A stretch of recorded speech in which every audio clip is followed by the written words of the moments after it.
Creating best of lists like this gets harder and harder every year, and trying to whittle down all of the amazing gear, plugins and apps I enjoyed this year has been almost impossible, but I think I've just about got there.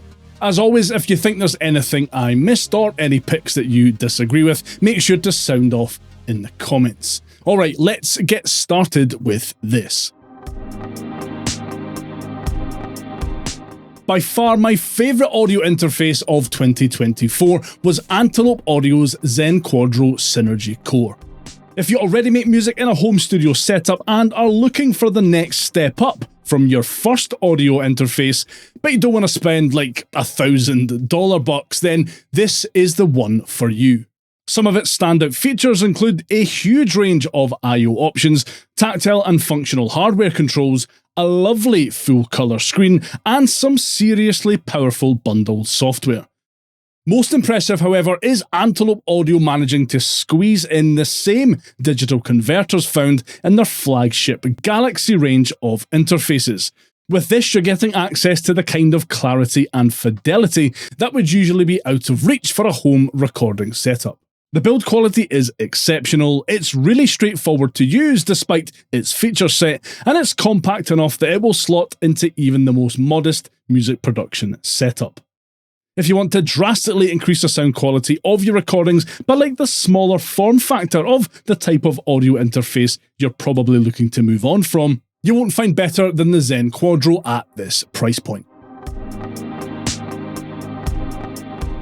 If you're making music with an iPad, you will at some point invariably need an adapter or a dongle of some kind. I can't recommend this one enough. And yes, this is a bit of a cheat. I bought this in 2023, but there hasn't been anything better released in 2024, and I've used it almost daily. This Anker USB-C hub gives you a 4K 60Hz capable HDMI port, a 60-watt USB-C pass-through charging port, a USB 3.0 port, SD and micro SD card slots, and a 3.5mm headphone port. The design of this hub is leagues ahead of any other iPad hub I've ever come across. It fits snugly against the bottom edge of your iPad, and the top side of the hub has this overhang that, regardless of whether you have a case, screen protector or Magic Keyboard connected, will keep it firmly in place with zero wiggling. This is a really nice wee adapter. It's compact, has excellent build quality and a good selection of ports that will suit pretty much anyone looking to expand their connectivity options. Apple released a lot of new hardware in 2024. The M4 iPad Pro and M2 iPad Air models were released back in May, followed by the M4 Mac Mini, new iMac, and updated MacBook Pro in October. There was one iPad model that was long overdue an update that landed in 2024, and it's that one that I was most excited about. I realise I'm probably in the minority here, but the iPad Mini 7 is far more exciting than it might first appear. On the outside, the iPad Mini 7 looks pretty much identical to the previous model and resembles a smaller iPad Air. Same 60Hz screen, same Touch ID on the power button, same USB port on the bottom.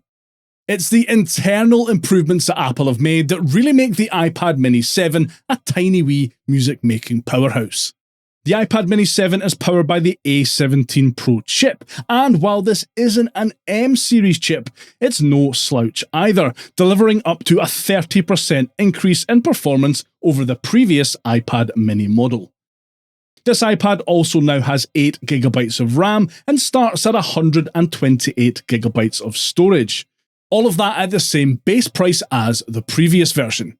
On the outside, it's not the most exciting iPad Mini upgrade that Apple have ever done, but it is actually really capable, and if you're on the lookout for a really portable and quite affordable iPad that not only runs GarageBand and other DAWs well, is also fantastic at all the other stuff that you might want to use an iPad for, this could really be a good option for you. I absolutely loved it. IK Multimedia released two new studio monitor models this year. a new and improved version of their super popular iLoud micro monitors, the iLoud Micro Monitors Mark II, and the larger iLoud MTM Mark II monitors. I swear the engineers at IK Multimedia are wizards or something. The clarity, separation, and low end both of these monitors produce is outstanding considering their size. For me though, it's the iLoud MTM Mark IIs that are my absolute favourite. They sound fantastic straight out of the box and have 5 physical frequency control buttons that allow you to do things like filter out frequencies below a certain point, add high or low pass shelves, or apply a specific frequency preset. The inclusion of IK Multimedia's ARC microphone and X Monitor software really takes things to the next level though, allowing you to accurately calibrate the EQ output of the iLoud MTMs to any space. And I mean any space. If you make your own music at home or in a smaller, untreated room, like a spare bedroom, or, like me, a manky old cupboard, then you should absolutely consider a pair of these. Not only do they sound better than any monitors of this size have any right to, straight out of the box, the ability to accurately calibrate them to your own room can genuinely make your music sound better. There have been some incredible new desktop plugins released this year. From deep instruments to powerful effects, trying to decide on just one favourite has been nigh on impossible. The one I've ultimately decided on might be a little bit surprising, but it's a plugin I've come back to again and again since its release. When it comes to reverbs, Valhalla DSP are pretty much unbeatable. But Klevgrand's Revolv offers something altogether different. A convolution reverb, Revolv includes over 100 IR presets that were recorded in real places from around Sweden. From forests and medieval ruins to cafes and swimming pools, the variety of different spaces available is quite astounding.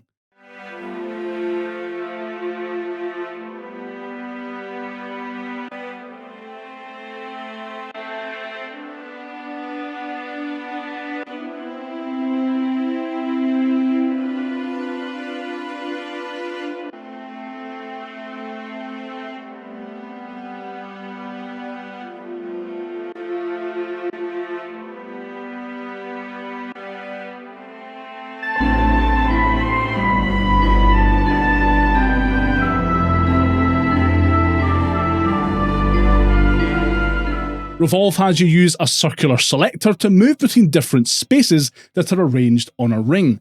You can then use the orange and black control in the centre of the ring to adjust how much of the effect is applied to your track.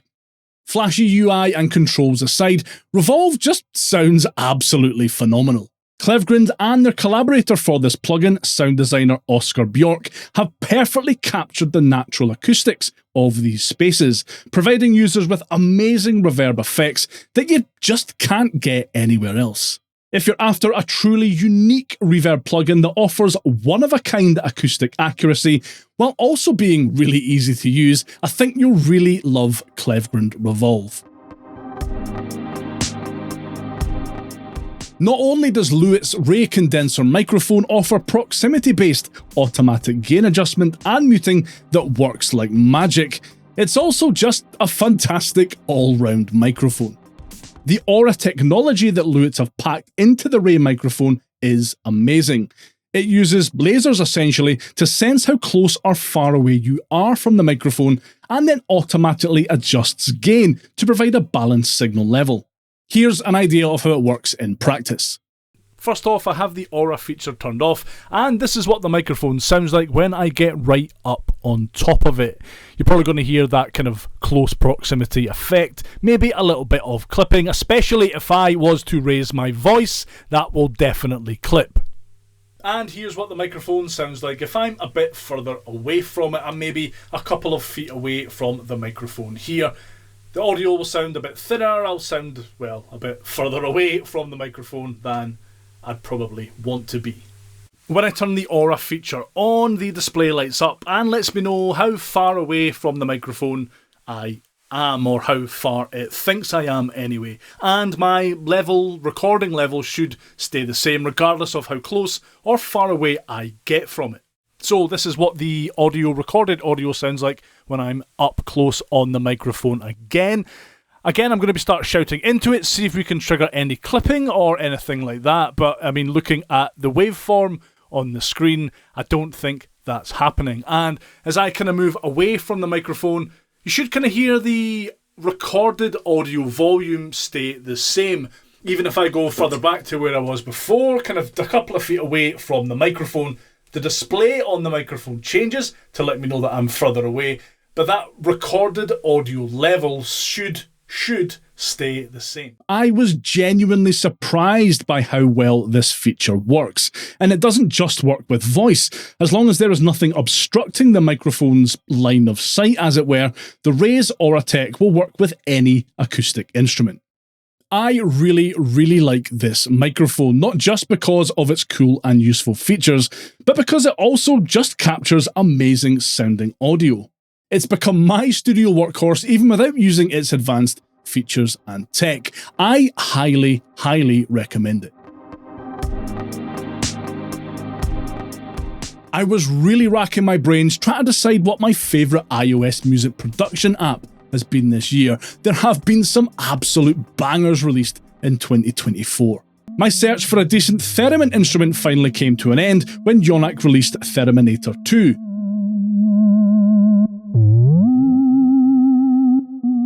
Aurora DSP unleashed a couple of incredible metal guitar amp sims that I loved.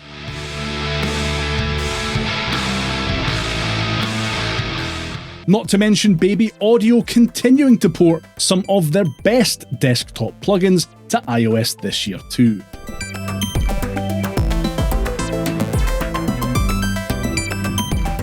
I was really struggling to decide on a favourite. That was until Steinberg released a massive update for Cubasis 3 and alongside it, Iconica Sketch. Iconica Sketch is a port of Steinberg's desktop orchestral plugin of the same name. Pretty much all the features in the desktop version can be found in the iOS app.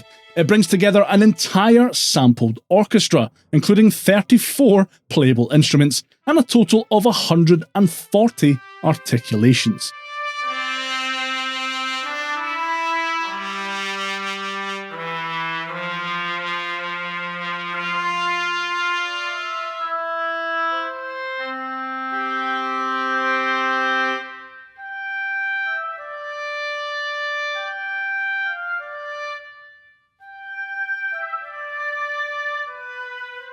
All of these instrument sounds were captured at the legendary Funkhaus in Berlin and feature lovely baked-in room reverb that really adds to their authenticity in a project. I've used Logic Pro for iPad's stock studio strings and horns quite a lot this year, and I've been really happy with how they sound. Until I tried Iconica Sketch. It's just light years ahead in terms of quality and actually comes close to sounding as good as far more expensive orchestral apps like the Swarm range. iOS has been crying out for desktop-grade orchestral instruments for a while now, and Steinberg's Iconica Sketch absolutely fills that gap. It's amazing, and I'd highly recommend you grab it yourself.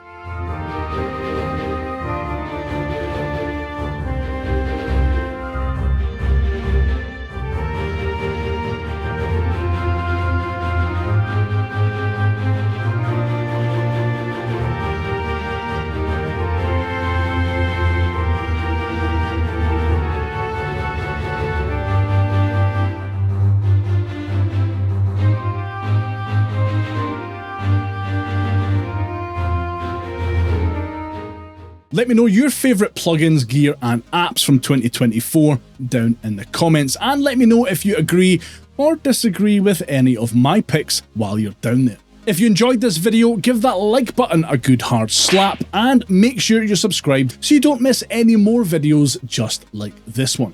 Have a wonderful and peaceful Christmas, and if you've still got a bit of time left, hang around for a video where I'll show you where to grab some excellent freebies for Mac and iOS.